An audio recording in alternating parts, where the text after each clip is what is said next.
In the words of the great Patrice Lumumba, African unity and solidarity are no longer dreams. They must be expressed in decisions. Hello and welcome to it. You're watching #Africa. I'm Tutuzile Ramela. We start in the Democratic Republic of Congo, where the World Health Organization held an emergency meeting to discuss the Ebola crisis in that country. There have been 215 confirmed cases of the disease, and more than 130 people have died since the outbreak was declared in August. The risk of the virus spreading globally is low. However, neighboring countries must be vigilant. Uganda and Rwanda insist they are well prepared. In South Africa, the Limpopo Health MEC Poppy Ramatu says 36 pupils from one school in a local village are pregnant. She's also revealed that there's an alarming increase in new HIV infections in primary and high schools, a very disturbing report. The MEC says the community must work together to deal with these challenges. The Basic Education Department released a report earlier this year saying that at least 600 schoolgirls fall pregnant in the Limpopo province every year.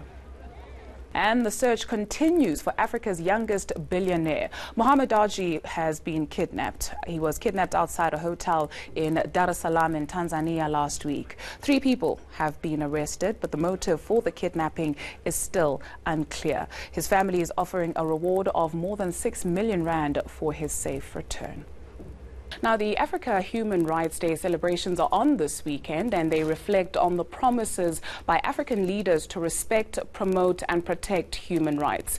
The African Commission on Human and People's Rights was established on the 21st of October in 1986. Let's just unpack this now for you and how far we've come as a continent, with a sharp focus on the Rastafarian community and their rights to use cannabis. I'm joined from our Cape Town studios by Rastafarian lawyer Gareth Prince. Gareth, thank you so much for your time. Let's start with the Maputo Protocol, which has been ratified by Ethiopia recently, one of the legal instruments on women's rights on the continent. In the context of what we are talking about, are these agreements just that, or do they translate to ground level?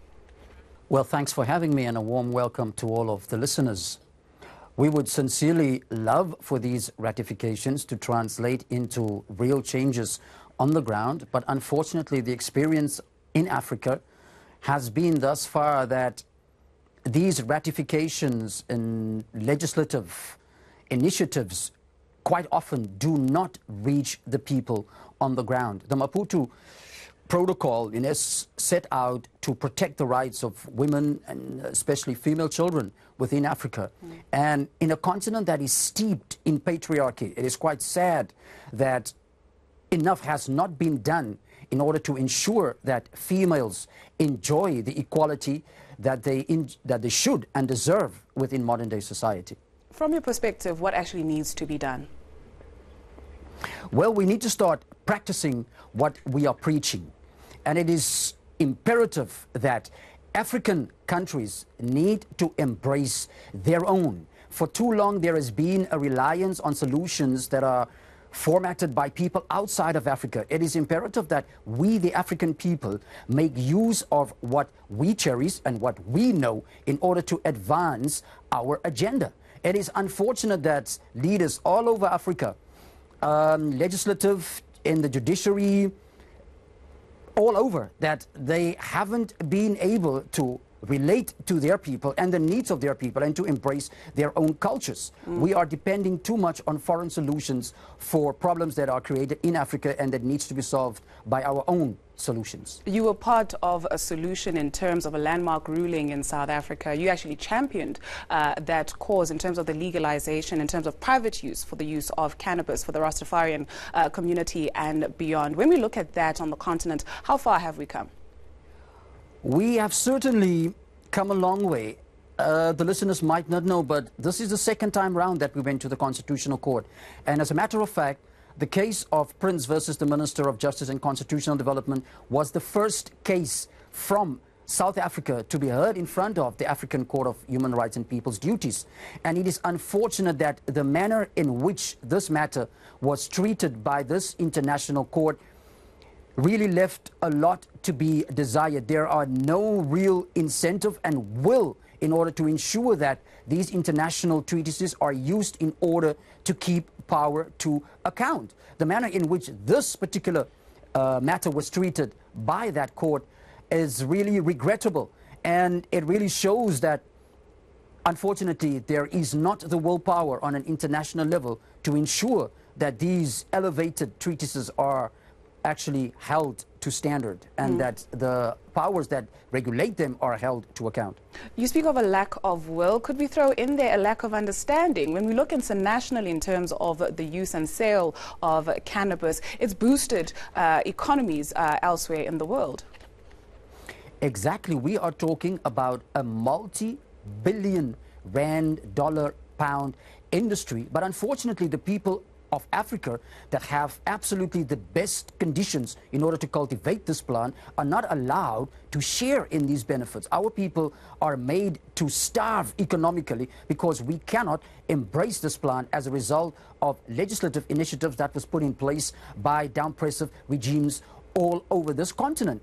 And one wonders, why is it that these African leaders that supposedly have the best interest of their people at heart, why it is that they haven't embraced this technology and this knowledge? Why is it that they have down-pressed the knowledge and the innovation that goes along with this plant in order to advance an agenda that is not their own and that is destructive not only to our advancement but to the health of our people? Why is it that the African economies cannot make use of this reliable and renewable substance in order to provide within the food and the clothes and the shelter and the health needs of our people, when that technology exists out there? And we in South Africa and all over Africa, we have the capability in order to ensure that we become the next economic giant. But yet we are refusing to embrace this for absolutely no reason or no good reason at all, I would argue.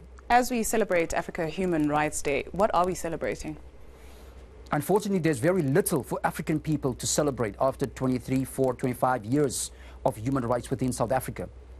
The latest Oxfam study showed that South Africa is still the most unequal country in the world. We occupy the number one position on the list of Gini coefficient countries. We have the highest Gini coefficient of all the countries in the world. South Africa has the most elevated legislation and one of the most praised constitutions, but we are the most unequal country within the world. Women still suffer to a large extent from the patriarchy that is embedded and the inequality that is embedded within our society. And very little within this country are being done really to ensure that women are being empowered.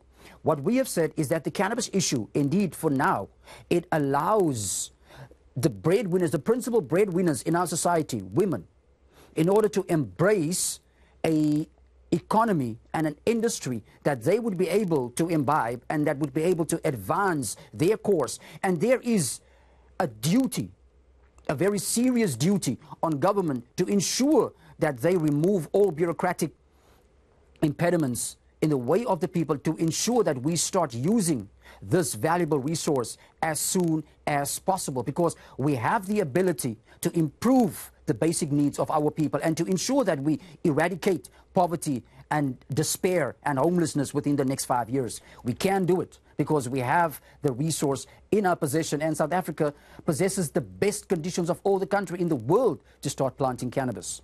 Thank you very much for your insights there. Gareth Prince is a Rastafarian lawyer. Great pleasure chatting to you. Do stay with us. After the break, we have the latest on the Nigerian woman killed by Islamic militants and what's been making headlines on social media.